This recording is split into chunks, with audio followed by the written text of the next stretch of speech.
Dari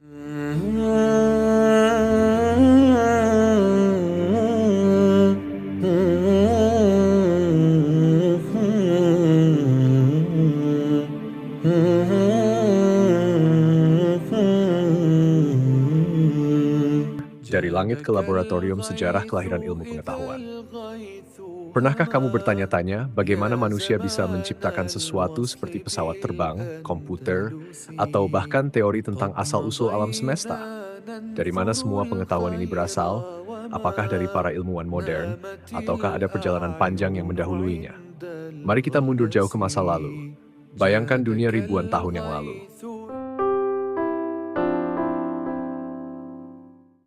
Saat malam turun dan langit dipenuhi bintang, manusia memandang ke atas dengan rasa takjub dan juga ketakutan.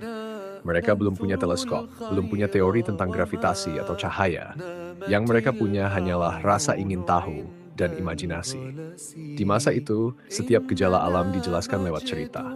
Petir dianggap sebagai senjata para dewa, hujan dilihat sebagai air mata langit. Gerhana dianggap pertanda kemarahan dunia roh. Penyakit, kutukan. Kelaparan, azab. Bukan karena manusia bodoh, tapi karena mereka belum punya cara lain untuk memahami dunia di sekitar mereka. Mitos menjadi alat pertama manusia untuk merangkai makna dari kekacauan. Namun, seiring waktu, muncul pertanyaan-pertanyaan yang tidak bisa dijawab hanya dengan cerita. Di Yunani kuno, sekelompok pemikir mulai meragukan penjelasan mitologis. Mereka bertanya, apakah ada hukum tetap yang mengatur alam semesta? Apakah ada logika di balik semuanya?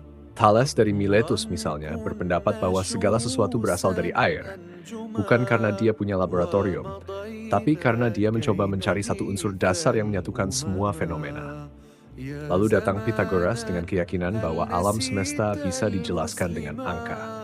Plato dan Aristoteles membangun sistem filsafat yang menjadikan logika sebagai fondasi berpikir. Ini adalah titik awal di mana mitos perlahan mulai bergeser menjadi filsafat. Pemikiran manusia mulai berani melawan dogma dan membangun teori. Tapi ilmu pengetahuan seperti yang kita kenal sekarang masih jauh dari kenyataan. Sementara itu di bagian dunia lain, lahirlah era emas peradaban Islam. Ketika Eropa tenggelam dalam abad ke-8, dunia Islam justru menjadi pusat ilmu pengetahuan. Kota seperti Baghdad, Cordoba, dan Damaskus menjadi rumah bagi para ilmuwan, filsuf, dan penerjemah. Mereka tidak hanya membaca karya-karya Yunani kuno, tapi juga menerjemahkannya ke dalam bahasa Arab, mengkritisi, lalu mengembangkannya. Al-Khwarizmi menciptakan dasar dari aljabar. Ibnu Sina menulis Al-Kanun fi al-Tib, buku kedokteran yang digunakan di Eropa selama ratusan tahun. Al-Haytham memperkenalkan metode eksperimental yang kelak menjadi pondasi metode ilmiah modern. Mereka melakukan sesuatu yang luar biasa, menggabungkan warisan filsafat dengan semangat pencarian kebenaran yang terbuka. Observasi, logika, eksperimen, semua digunakan untuk memahami realitas. Dalam dunia mereka, ilmu bukan milik satu agama atau budaya. Ilmu adalah cahaya yang bisa datang dari mana saja. Setelah berabad-abad, semangat ini menyebar ke Eropa. Lewat Andalusia dan para penerjemah Latin, karya-karya ilmuwan Islam kembali dibaca dan diserap oleh bangsa Eropa.